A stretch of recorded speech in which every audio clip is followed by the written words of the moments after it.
we're back. So today we're going to take the oil pan off and we're going to look to see why this thing has an oil leak, because that's really the one thing that's holding me back on just the build in general. I've had a pretty crazy last 2 weeks with Easter and all the car issues that I've been doing. So let's just see what happens and get this thing off, take a look at it. And yep.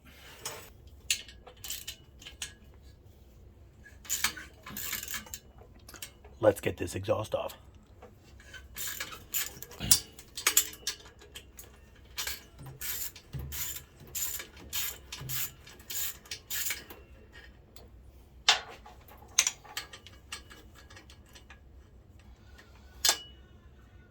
Who uses different sizes? Only one of them is a 12. The other ones are 13s. It's a good sign.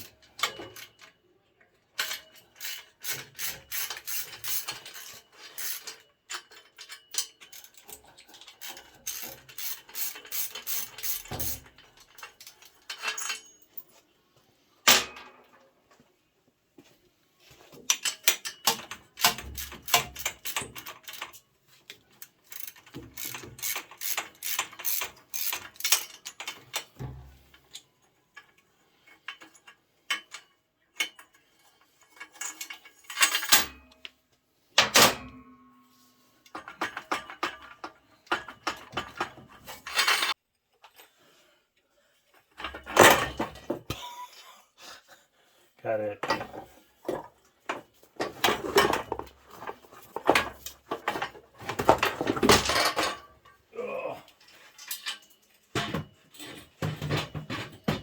Can't wait till we do something with that. Alright, so this thing has been sitting for at least 2 years, probably 3. When I got it, I did a whole bunch of work with the wiring. I cleaned up a bunch of the grounds. If you buy a motorcycle that's used and has sat for a long time, start looking at grounds because they're probably just rusty. It had no oil in it when I got it, so I put oil in it.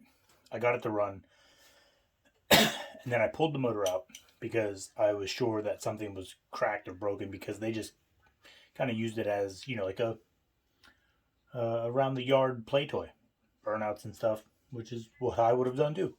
So I thought maybe something was cracked from hitting it on something, but it appears that the drain plug was put in kind of cross threads.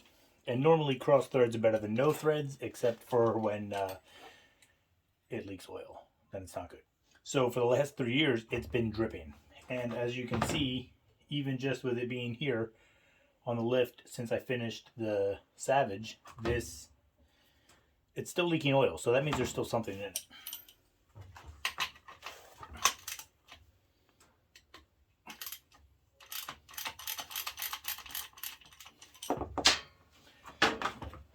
I'm hoping that we can just retap the threads straight and save it. But if we cannot, then we'll just have to buy a new oil pan.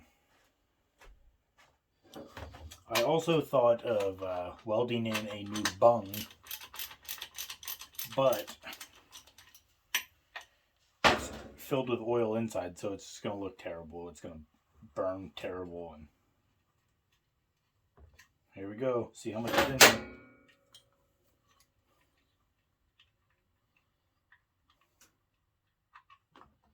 Ooh, that's a lot of oil.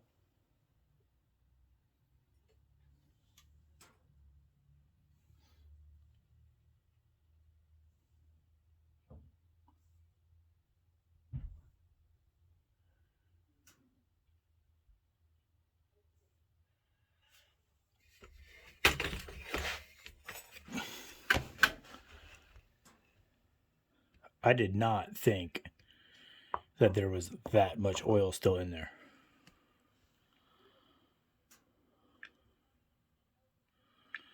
Oh, it's not a magnetic one. Wow.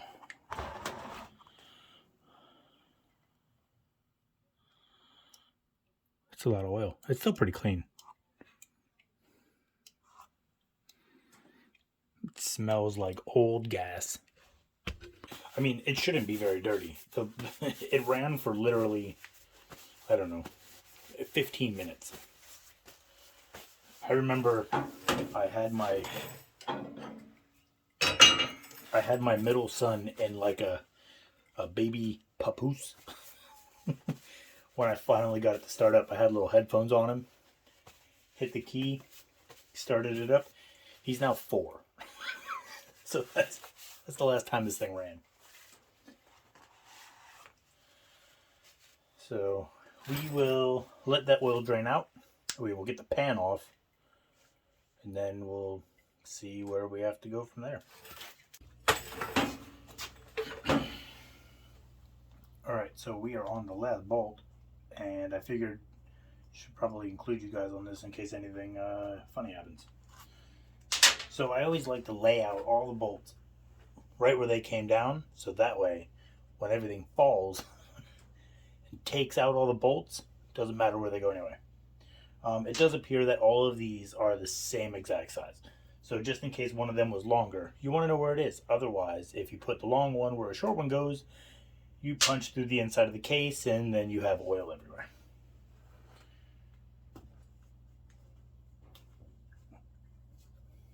Got them all out. Time for hammer. Just in case you lose your rubber hammer, mallet, plastic, use a big steel one on your aluminum case with a block of wood. This makes it way harder to catch the oil pan as it's falling. So make sure it's really close to the oil drain pan so that way it spills everywhere.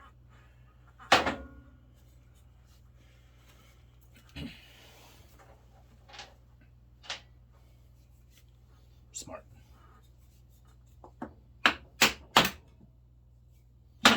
It almost looks like I know what I'm doing.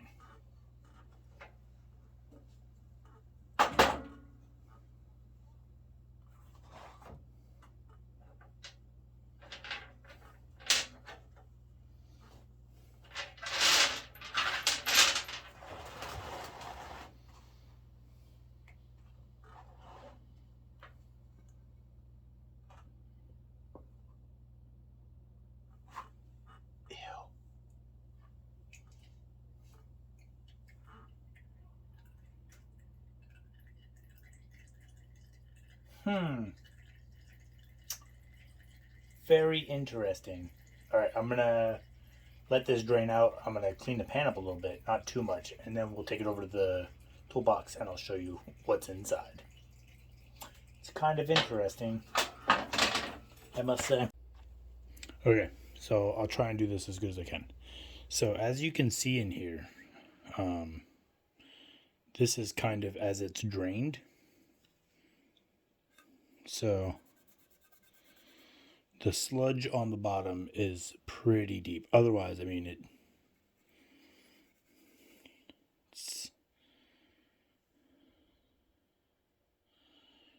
you see all the metal in it. And not really like bad metal. It's just all the stuff over the years.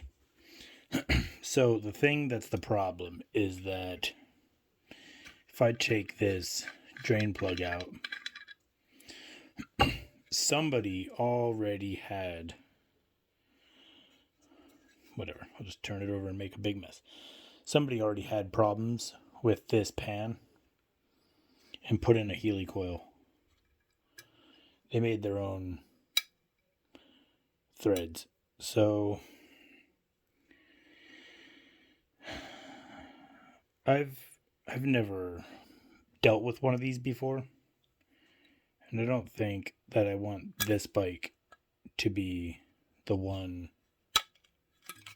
that I do that with. And the gasket was already cracked there and here. I mean, this thing is petrified gasket material. So I am going to order one off of eBay because this one, whatever, I found them on eBay for like $30. So the time I'm going to invest in this is not worth that.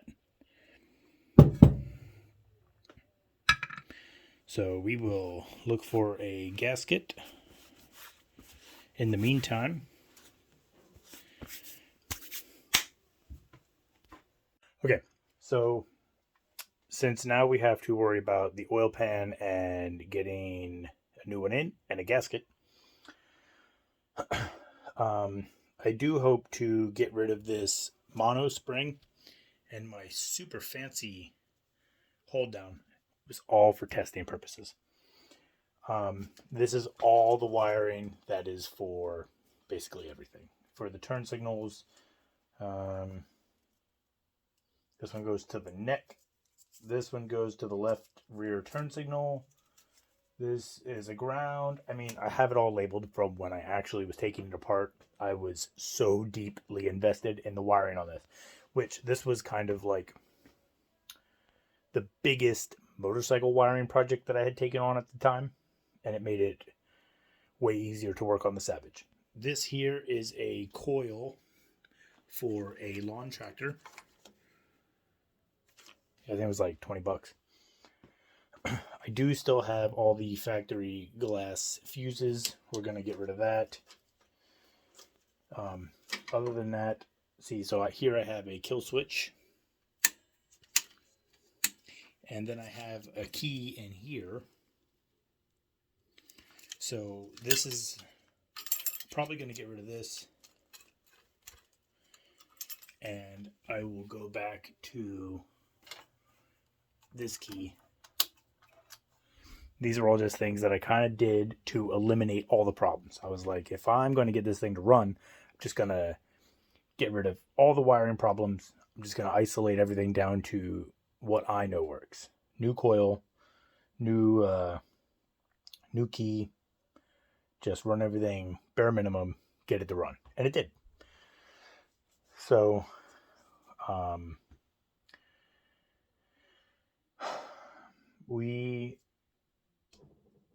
I need to beat the gas tank in because it does not fit around these, and I don't want to cut the frame. Right? Do I?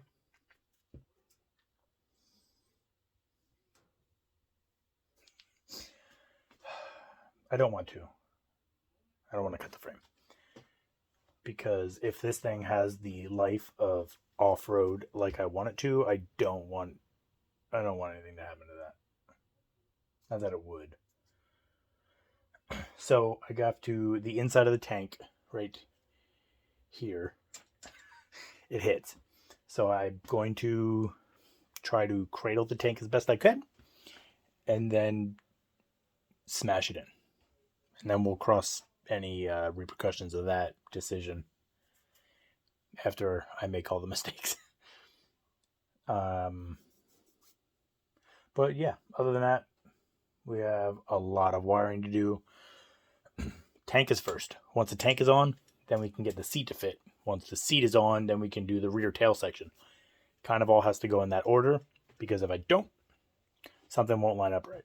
And being that, we have this tail light, turn signals, and then this is all just going to get welded onto here.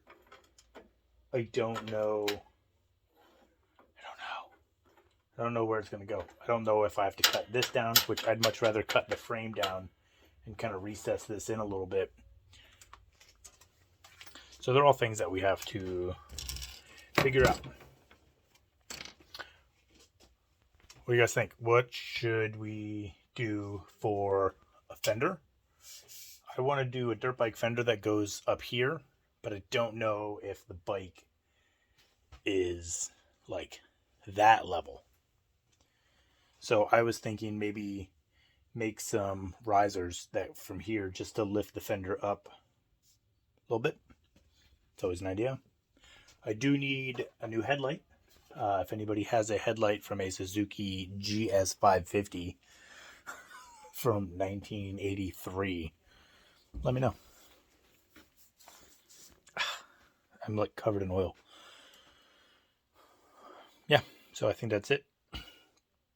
Got to get an oil pan, find a gasket, then we can get back to it. So what I want to do, once I get a new oil pan in, we'll put the oil pan on, we will put oil in it, and we will get it fired up. Probably before we do anything real drastic otherwise.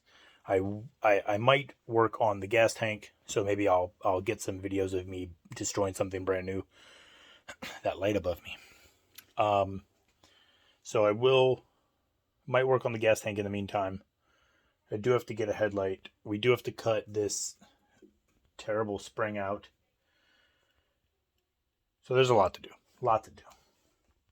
I have to put there's so much to do. We won't even get into it all. All right. Thanks for watching. See you next week.